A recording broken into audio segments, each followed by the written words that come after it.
back to Tabletop Thoughts. Today we are going to look at my UDT collection. Alright, first we're going to start with a key part of having Ultimate Dungeon Train, and that is your Lazy Susan. This is what allows you to put your train on the table and be able to spin it, so that way whoever's playing, if they want to get an angle over here or if they want to see something, everybody can just reach out and gently spin this around and you will be able to see the different terrain. We're going to start with the original UDT that I created. This is based off of the initial design that Professor Dungeon Master showed. You can see there are the three areas. There's like a near, a far, and then outside of that, which would be you're not in the area or the battle, like you've moved out past any kind of combat range or anything. You might be able to see them like across the field or something, but you can't engage them at any person. If you are playing Shadowdark or familiar with the concept, these kind of fit in. Like this would be near range, this would be far, and this would be still considered like outside of combat. This would be, hey, you see archers on the other side of the field, they would be lined up over here. You can see them, but they are too far to engage. This was the original one I made. You can see that it's like a light tan in the middle, a light gray with a dark gray on the outside ring. This was the next one I made. It is on a piece of foam core, where the last one was XPS foam, like 1-inch XPS foam. This one is foam core. Same idea. Near, far, outside of combat. This one I tried to go with a cobblestone look, and I added different color. That one I was planning on using more for travel. It's not very big. It's kind of sturdy compared to the XPS foam, which will crack. You will notice on some of them, they get chipped a little bit here and there from being used. Because even though it's foam and I try to seal it, they still get nicks in that for getting bumped or dropped or stuff like that. But this was the next one I made. Here is the third I made, because the first two were more dungeons or interior for buildings and that. This one I went with more of a grassland look. Like all of the ones before. This one is XPS foam, but so far all of them have been single-sided. You will see later I'm going to move on and start double-siding them, because it's easier than just having, single side and keep making more. I have a second side when I use it. For a template, to keep them all roughly the same size,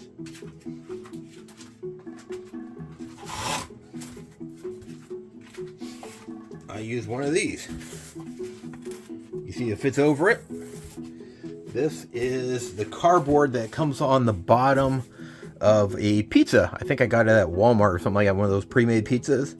I just popped that, kept it off, cleaned it off because it wasn't dirty or anything like that. But once I cleaned it off, I've been using this as the template. I can drop it down on some foam, make a circle, and all my UDTs are roughly the same size.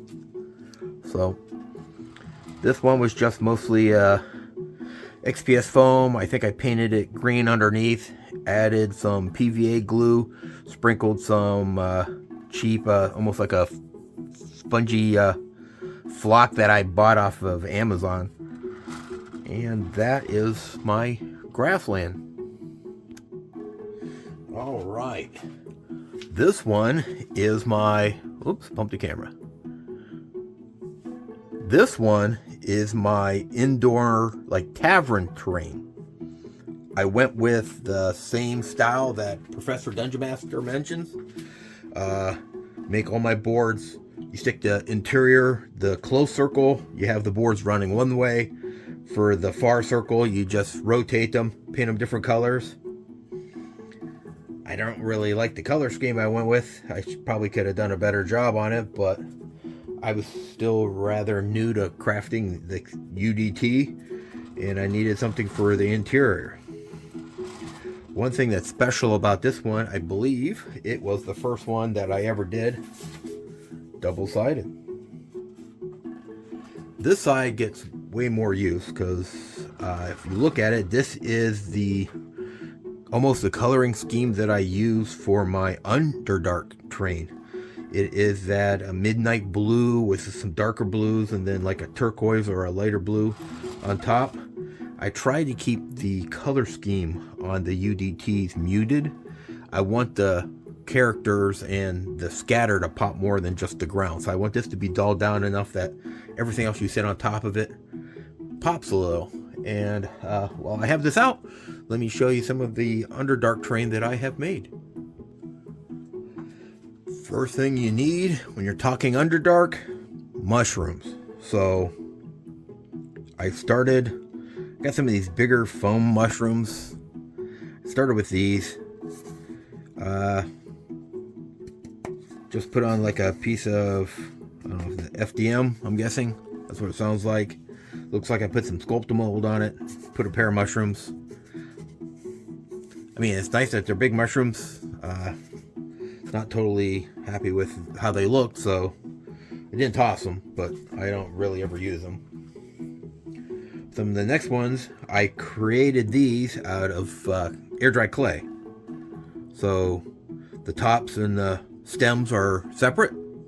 Then glued them together when I was done, painted them up, and mounted them to a HeroClix base. I have a bunch of these that if you ever get Mage Knights or what was the other one that came out that was from WizKids that was similar to, there was Mage Knight and Dream Blades and all them. I'd save the bases. You can use them for bases like that. So these were the next ones that I created. Then once I thought, hey, get better looking mushrooms. If you ever go to like the dollar stores and that, especially in the springtime like now, they have all these garden parts that are like ceramic. They're already there. They look like mushrooms. So just buy those, attach them to bases, add a few rocks. And as you can see, I try to keep roughly the same color scheme. So that way they blend in a little bit better. But yeah, you just pick up some of those, hot glue them down, add a couple of rocks or something like that. Way nicer. So these are the mushrooms I normally like to drop down on my table if I'm running something in the Underdark. I'll use some of these, especially if you have something that's a little different, like you stick a shrieker or something down there. A couple of these in there, the first time they see them, they have a shrieker, they'll remember them. So when you drop them down again, the players start to remember what some of the Underdark stuff looks like. Another feature you need for the Underdark, rock formations. So I have these. As you can see, it is just XPS foam. I hollowed it out, put some rocks, some real rocks, and hot glued them in there. Gives it a lot of weight on the bottom. Makes it hard to knock over. Those will make nice giant pillars. Alright, some other rock formations that I've made. I take those foam mats you can get at like Five Below. You cut them into circles, you mount them on top of each other. I covered it with, I believe it was aluminum foil. After you crunch it up and then you cover it, it makes it have a good texture. These are aluminum foil or paper towel. Might be more paper towels. And then you can add like hot glue or something like that. Give it some textures. I like these. They're pretty simple and they almost look natural. So I dropped those down as well. There's always these rocks. These might look familiar. I believe they came with like a HeroClix set or something like that for one of the Dungeons and Dragons ones, I believe. These, you just paint them up in the same color scheme. They fit right in. I also made these, which I kind of like. These are put onto FDM, but they are just cork. Another great material to use while you're crafting is cork, especially if you're trying to make anything that looks like streets and stuff like that. Someday I might show a video where I actually have street tiles, and for the asphalt map, if you use cork, it looks really like blacktop. And lastly, sometimes when you buy some of those cheap play sets, like come with these rocks and stuff like that. So for this one, I took a idea I got from Wylock's video and some of his underground terrain that he made years ago, and I put some pasta on it to look like, you know, some of those fluted rock formations and just glued it onto that plastic terrain. Used the same coloring scheme, and there you go, Underdark. The next UDT is my giant. This one is pretty much the biggest one I've ever made. I went with the simple UDT 1 format, just a single grid, all put out.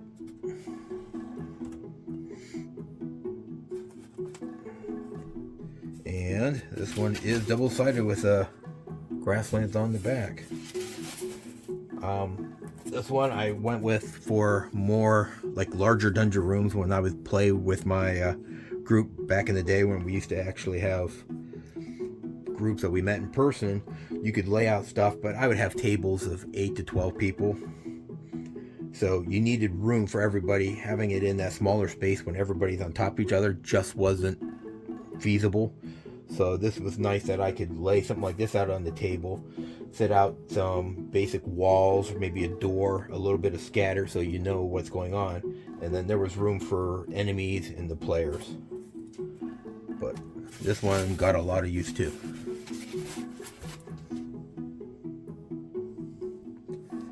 This one is my sewer terrain. As you can see, it kind of looks like it would be stonework underneath a large city. I have the channels that would carry the waste, a couple of grates. I also made a few scatter pieces. It's all put away, but it looked like walls, so you could block it off here. So it would look more like a T here.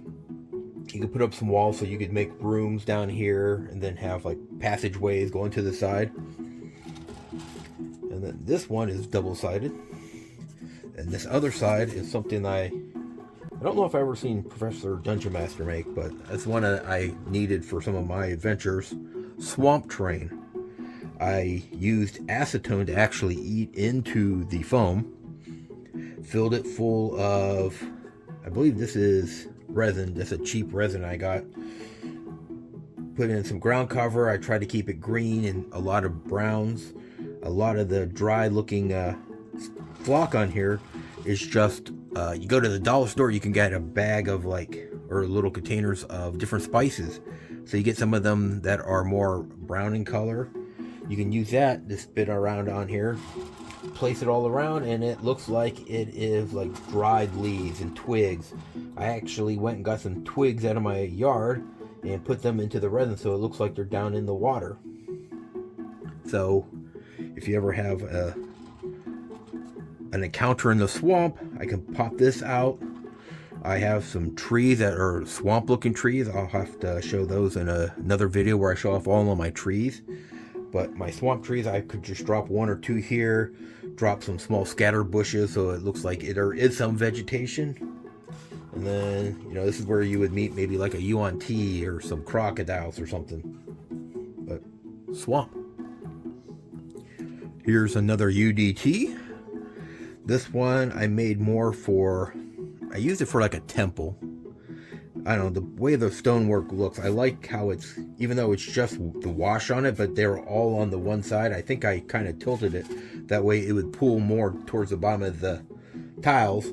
But with the stonework, I like, it reminds me of a temple or like a palace or something like that. The stone looks very marbly. I don't know if that's a word, but it looks marble-like. The stone coloring here, it's all dark muted. There's not a bunch of contrast in between, but you could definitely see close, far, and then too far. And this one is single-sided. The next UDT, ice. This is like my wintry one, and I don't know if the camera is going to pick it up, but you should be able to see sparkles all over it. I made this same template, drew it all out, tried to keep it the same, so I thought this would be like snowy looking. This looks more like a cracked pond. I got this idea from Professor Dungeon Master. He had one that was like this where he used his Frankenstein encounter. So, it happens that they fight out on a frozen lake. Unfortunately, I got stuff on this so you can see a little dark on it, but I still use it. And then to get the sparkles on it, I just went and got some blue glitter glue and mixed it in with the Mod Podge when I coated the outside to seal it. And that way it has a sparkle, so it kind of looks kind of like snow. I was kind of happy the way that turned out. I'm hoping that the camera catches it, but yeah, there's a sparkle to it. And this one is single-sided. If you have ice, you gotta have fire. So this would be my lava tile. I went with the, the basic coloring scheme. Yellows, reds, and oranges. Make it look kind of molten. I didn't want to put much of a texture on here. That way, if you wanted to set any kind of scatter or anything on top of it, it would be able to lay flat. So you could take like maybe little islands, like little rock islands, and set them out on it. So you'd have places for the players to sit on while they fought. So, I don't know, like a fire salamander or a fire giant or something. And then the other side is double-sided. This one is supposed to be more like, the cracked rock, like you're down in a volcano and you can see the obsidian or something that you're able to walk on, yet you can still see the lava in between the different rocks. I did this. I kind of was just having lava, and I wanted to find a way to use up all of these HeroClix tiles. So I thought, why not just drop them on here and make a terrain so it would be like a hot rock, but still something the players could walk on. And then I took and made some scatter terrain for this. When you get these HeroClix sets, you get a lot of these tiles for building up terrain so you could have elevation. So I took a bunch of them and started gluing them together, making something like, here's a pool of lava that's bubbling up here. You can make pillars, different heights. You can have some steps, so maybe stick this close to that, and bad guys run up here and throw stuff down into the pits. All different kinds of shapes. But something to use up those HeroClix tiles that are just laying around, and I'm not going to really use for anything else. I don't play HeroClix. I just like taking the minis and converting them into other parts. So this became something. I think it's a good idea. It's a way to recycle the material and not just throw it into the trash. And here is the last of my true UDTs. This is my Sci-fi. As you can see, this was supposed to be like the interior of a spaceship. I cut this out, painted it black, put grainy grating on top of it and trimmed it to match, and then painted it kind of like a gunmetal and silver, made it kind of blotchy so it looks like it could be older. But this would be if you're inside of a spaceship or something like that where you have that grating. They all have grating in it, I don't know why. And then the opposite side, whoops, is the alien planet. So I went with the same that I did for like just a rocky terrain, like the same kind of texturing I did on the Underdark, but I went with a red theme. So this would be like if you land down on an enemy planet or some alien place where, it's like a red color, and then I made some scatter to go with this. Alright, here is my alien planet scatter. I made some rock formations. This is out of XPS foam. Just a couple of layers, a basic coloring to it, and they look pretty good, I think. I also had a weird plant. I think the balls were silver, actually. I got from a Dollar Tree. It was $1 for a stock of them. I thought it would be kind of cool to make that into some plants that would be growing on an alien planet. A couple of rocks. Just paint everything orange and red.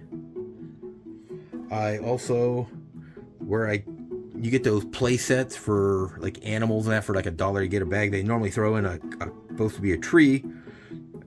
They don't look really good for a tree on Earth, but I'm like, who knows? That could be a weird plant growing on another planet. You can leave them single like I did here, or start pairing them up with other stuff. You see here, I started getting creative. A couple of the weird plants. Had some acorns, pine cones laying around. Paint them up a different color so they look strange. Even a piece of driftwood. Just glue it on there. Just gives you an alien feel to it. Here is some, I forget what these were. Some plant I got from a Dollar Tree or something like that. Got some aquarium plants, cut them off, put them on there, paint everything up different colors. Definitely looks alien. So that's how I made my alien terrain. I have a couple of items that are not true UDTs, but I still use them like that. The first is this game board. This is one of the other ones that I used when I first started traveling and DMing in it, where you could just drop it down, drop a couple of walls on it, and you would have a basic play area, especially if you didn't have anything planned. I'd have this one. If you're out on the road somewhere, there's a road, some basic flocking to act like some kind of ground cover. It's not the prettiest thing I ever made, but it did its job. It was something that was simple, kind of durable. This one is made out of cardboard that I could just drop on the table and not have to worry about. The last one, I got the idea from a YouTube channel called Caverns Creatures. Crafting. God, it's been such a long time since I watched it. He kind of went silent 2 or 3 years ago. He did a lot of stuff for Mutant Crawl Classics. So a lot of derelict buildings and that, but he did something like this, but he actually had 4 of these. It's just a actual canvas. I went to the art store. I think it was like Hobby Lobby or Michael's, not a true art store, but a crafting store, a hobby store. Bought one, made a stamp out of foam core, etched in the pattern I wanted to, and you can see I would just kind of turn it and keep stamping along, dip it in paint, stamp. Then I came back with a white paint marker and added all of the little lines. All of them, you notice, are on the left side and the end, so they're all pretty much facing this way. It gives it a kind of a, like if the light's shining this way, it's catching the edges on this side. So this is a design that he had. Of course, his was 4, and then they were all connected together and could fold up into a board. It was a real nice idea, but I don't have anywhere near the room to whip 4 of these out and play. I don't play games like that where you're playing on like a 4x4 table or anything. This is about as big as I get, so I use this. You've probably seen it in some of my pictures if you ever looked at my website, tabletopthoughts.com. I like to use this as a bottom and then stick a background up behind it. But this is my my dungeon terrain that's on a canvas. Thanks for watching. If you enjoyed this, check out the next video right here. It's packed with more great content. And as always, keep on gaming.